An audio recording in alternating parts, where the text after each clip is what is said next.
Hi class, this is Mr. Watlington. Okay, what we're going to walk through today in this video is just a walkthrough, a tutorial on Packet Tracer, the Cisco Packet Tracer. Very dynamic tool, used quite a bit. This is a simulation tool of how to build networks and how to do other things. Will be used extensively in this class. If you had CIS 150, the previous class to this, you were introduced to Packet Tracer, but I know many times we kind of go through that portion pretty quickly in this class. But in CIS 2, this 225 course, yes, it is used a lot. Okay, so when we think about Packet Tracer, it is pretty intuitive for the most part. There's two different menu rows here at the top, and the symbology is there. And also, if you scroll over the top of it, it'll tell you what each one is. So if you want to open up a new Packet Tracer, or you want to open an existing file, if you need to save, and across the board, you want to copy, paste. If you want to undo or redo, those things are there, as well as these are very important, the zoom. So if you want to zoom in or zoom out, reset the zoom back to the default view, and all the way across. And the second row, same thing. If you want to, select something, so you want to, draw a box around something and select something, you can do that. And likewise, if you wanted to delete an item off of an asset, you can cut that off and delete it. Two views. You have a logical view and a physical view. We're going to get into that a little bit more, where it'll make a little more sense. Down at the bottom, this is where you will select your network, your different types of devices, whether it's a network device, end device, different type of components or cables. We'll select those in this class. Now also, you see, if you click on network device, it gives you a second menu, second row, where you can select routers, or you can select switches, hubs, different types of wireless devices, and security appliances. Likewise, if you select at the top, on the top row, the end devices, this is where you can pull up your PCs, laptops, servers, things like that. And the last one I'm going to show here is the types of connections. This is what types of wiring you can use. Now, as you scroll over, you see down at the bottom, it shows you what they are. This little lightning bolt that looks like the symbol on the front of Flash is in this mode. It will automatically select what cable to use. Recommend, though, as you're learning Packet Tracer, that you actually learn what these cable types are and use the manual mode here. So if you want to do a console cable, or straight through, copper straight through, or copper crossover, if we need to connect fiber optics or coax cable, to a modem, things like that. And these two, the serial DCE and a serial DT, I'm going to show you how we connect from one router to another router in our network that we're going to build here in a second. Okay, so with that said, now let's get started. So first thing I want to do is going to just drop some network components onto our dashboard here. Okay, so I'm going to start out with some network devices, and I'm going to use a router. So I'm going to bring up here a 4321 router, drop it on this page, and there it is. Now I'm going to connect two switches to this router. So I'm going to flip over to the switches, and let's grab this what do I want to use? Let's use a 2960. That's fine. I'm going to drop one of those there, and let's pull another one up here. And now that is my first network, right? Now, if I want to connect up these components, these switches to this router, I'm going to select on a cable, because we have to have a cable to do that. And right now we're in the logical view, okay? Now just remember that. So now I'm going to just grab a crossover cable. I just click on that, come up. I'm going to use the gigabit Ethernet interface, connect, drag it over to the switch, and click on that. Boom, got a connection. Let's do the same thing with the other side. Same thing, just grab that cable, come over, gigabit Ethernet 001, and connect to this other switch. Well, it's a great looking network so far, except something's missing, right? Yeah, we don't have any end devices. So we'll go over here, come back, and now select on end devices, and I'm going to put a PC over here because we want to connect to our network. It needs to be able to talk to each other. So let's connect up two PCs. And now we're going to connect from the switch to the PCs. For this, another copper straight through cable. I'm going to select that, come over to my switch. I'm going to connect this to the fast Ethernet connection on the switch, to the computer, to the fast Ethernet on the computer. Now you see something started happening right here, right? You got a little triangle and a little orange dot. That means that these two devices are trying to talk to each other at layer 2 and doing the handshakes. Something that's a lot of fun is this little button right here.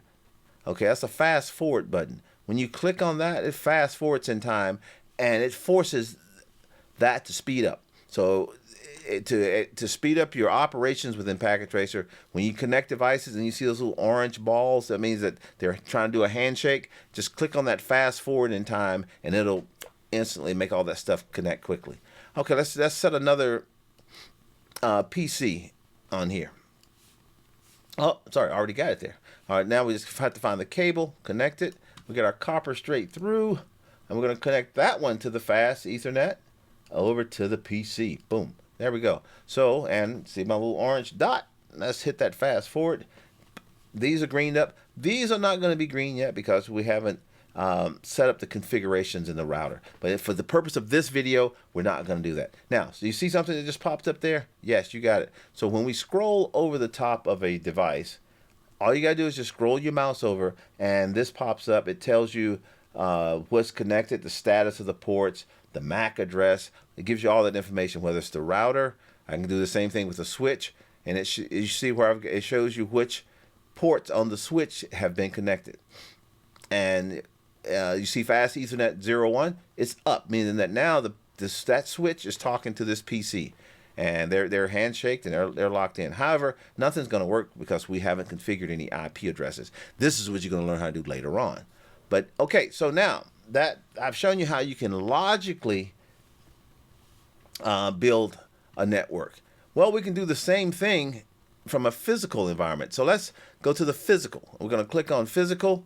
Okay, now what we got to do when you're in physical mode, you got to drill down to get to where you want to get to. So now let's go to our home city. So think about physical as you're standing in the heavens looking down on earth. And here we go. Here's our home city. Let's click on that. Okay, now I'm in my city. We got to drill down one more time to our corporate office. Now that we're in our corporate office, we're going to go to our wiring closet.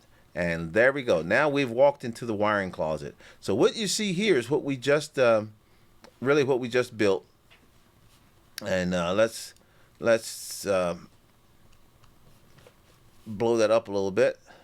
So these are the switches. These are, I mean, here's the two switches. There's the router. All this stuff, it was in a rack, okay?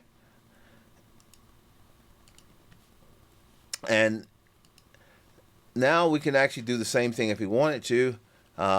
We can also do that in a physical environment. So if I want to, now let's say we want to add another network. So I'm going to add another router. Let's put now I can drag this up. I'm going to drop this 4321 into the rack. Do the same thing. Let's go and grab a couple of switches.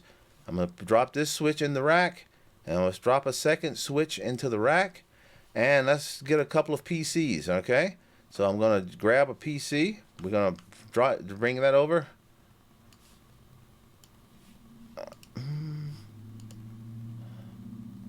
And what it does, it builds a little table. Okay, let me zoom out a little bit so you can see that.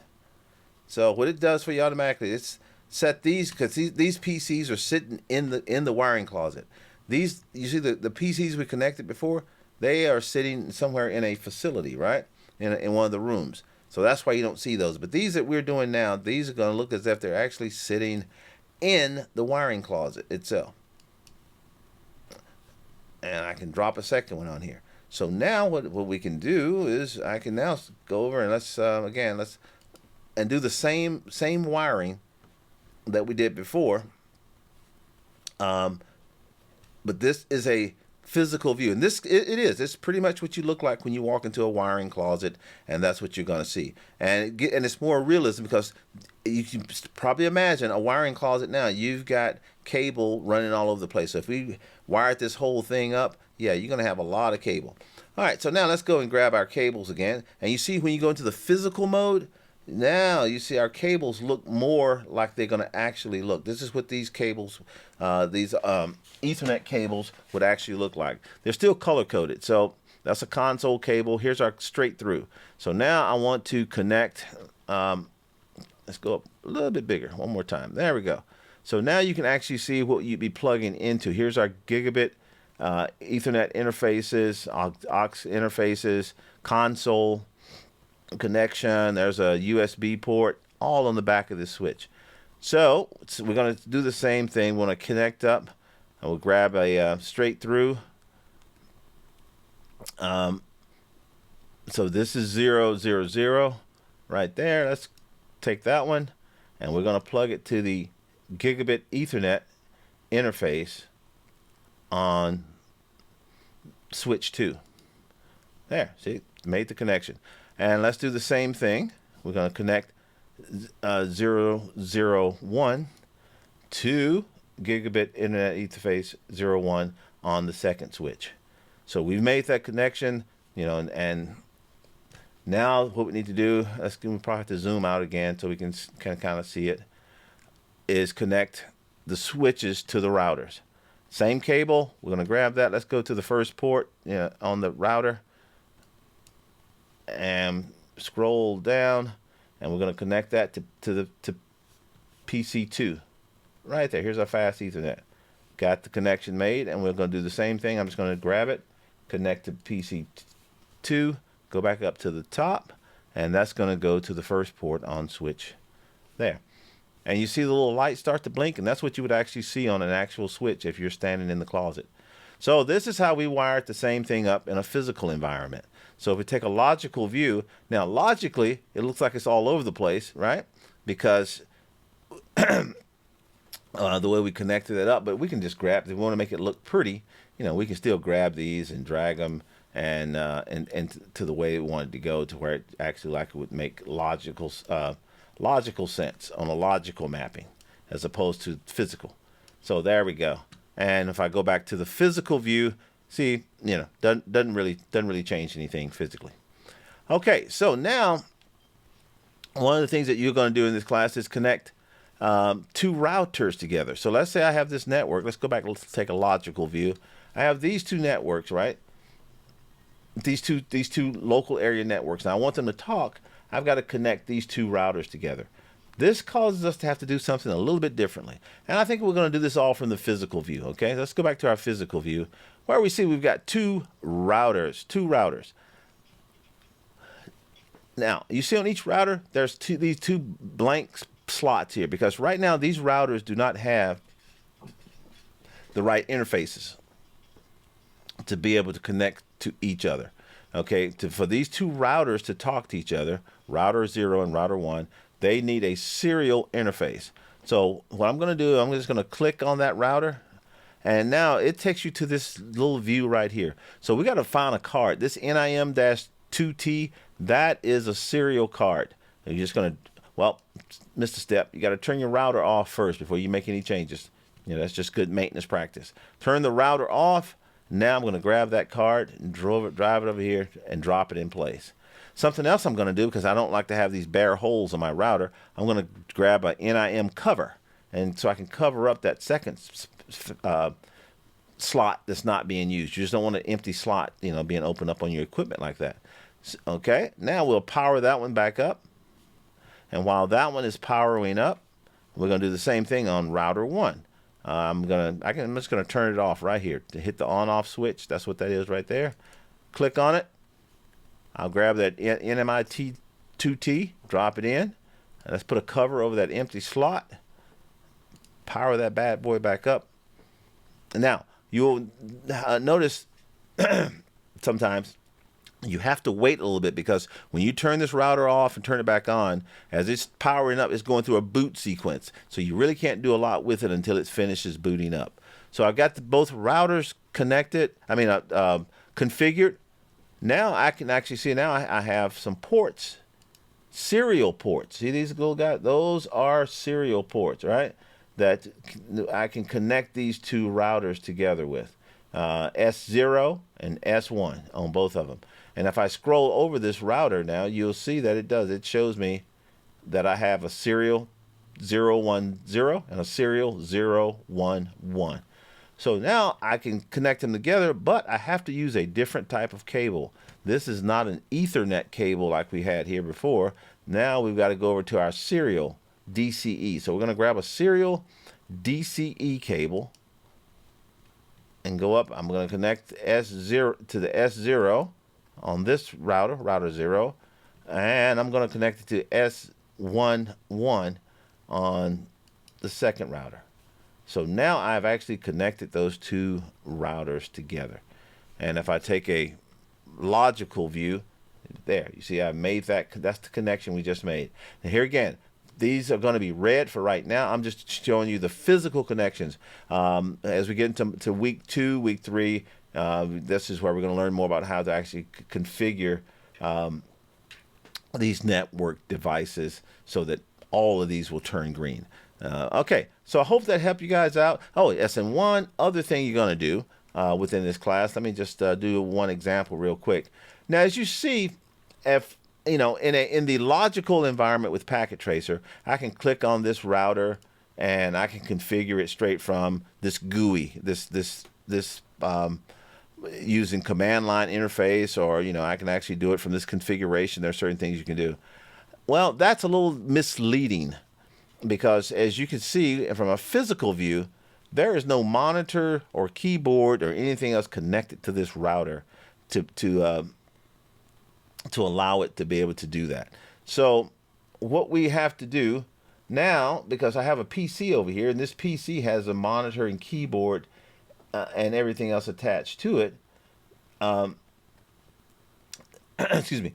So now we're able to actually, what we need to be able to do is connect a PC to a router so that we can actually log into the router and have a way of controlling that router remotely. That's why we use a console cable. That blue cable is your console cable. So now I can come over, use my RS-232 from the PC to the router, which has console. Boom, there we go. So now I'll be able to log in, and here again, we're going to go through the how to do this a little bit later on, but I can log into this PC and see what's in this router and configure this router remotely. And from the physical side, you see that we're able to do that as well. So that is that's how we would remote log in, to that computer. And you see, there's our blue cable connected to the RS-232 on that computer, and we trace that blue cable out, and you see it went right there to the console, to our console connector. And we could do the same thing if we wanted to in the physical view. I'm going to go grab a blue Ethernet cable, plug it in to the console on that router, and we're going to come down and we're going to plug it in to our RS-232 connector on that PC. So now I can actually, if you see from a logical, went to the wrong one, my bad. Let's go to that PC. So I can control router 1 with PC 3. I can control router 0 with PC 1. So hopefully that gives you an idea of how the physical, how you build your physical topology with Packet Tracer, from a logical view to a physical view. Let's say you want to delete something, right? Let's say I don't want this PC. Well, real quick, okay, what we do, we can just go up and that little delete, grab that. You see it comes as this big X, connect, and just click right on top of the device you want to delete. Do you want to delete PC 0? And just delete. It's gone, as well as the cable. Some other things you can do. Let's say that you want to copy and paste something. I could grab this. This is where you just using that function, just select those. You see they kind of turn opaque. So this is where you could do a copy if you want to. You can just click that as a copy, or you can also do a Control-C. But let's just hit copy up here and click off of it and hit paste. So now I've just copied and pasted those two devices. So I'm going to delete those. And basically I just Grab. Let me just back up. I did the same thing. I just did the select, grabbed all those. You see the eternal opaque, click the delete, and they are gone. All right, there we go. Basic fundamentals on Packet Tracer and how to set up a topology. One last thing I want to discuss in Packet Tracer, and for me it's very important, is being able to change your font sizes and things like that. Why is that important? Okay, let's take a look at one of these routers, and let's go into the command line interface. Just give you an idea so if you kind of see the size, sometimes that size can be kind of small, especially if you're going to email this or you're going to take a screen capture. You know, sometimes that can be very difficult to see. So this is why now we're able to change the font sizes, How do you do that, you say? Well, if you, and you may not be able to see this on my screen capture video, but where it's up at the very top of your computer where it says Cisco Packet Tracer, and it has file, edit, options, and all these different things. Just click on that Cisco Packet Tracer, and there's a button that says Preference. You click on Preference, and what that's going to bring up for you is a menu that looks something like this. With this, you can change a lot of things. For instance, if there are things that you don't want to see, you know, in your Packet Tracer, if you don't want to see animations or the device labels. Say if I say device labels, you see my device labels, PC, PT, PC1. I can turn that off, and all I see is PC1. Or I can turn the other one off. Or if I don't want to see anything at all, it turns off all those. But the tab that I would want to go over to here is font. So within our font, we can change the font size of the fonts within the application. I can make them bigger or smaller, because I usually like to stay around 16, 15 font for things in the application. Same for the command line interface. You know, we can make that 15 or 16 font or smaller, and just hit apply, and there you go. Close that. And so now when we go into when we look at our font sizes, they're a little bit bigger. So, you know, for the visually challenged in the class like myself, you know, we can see these things much better. So just something to help you out, help us all out as you're building your Packet Tracers. I hope this helped you guys out. Looking forward to having a great class. And if you have questions, please let me know.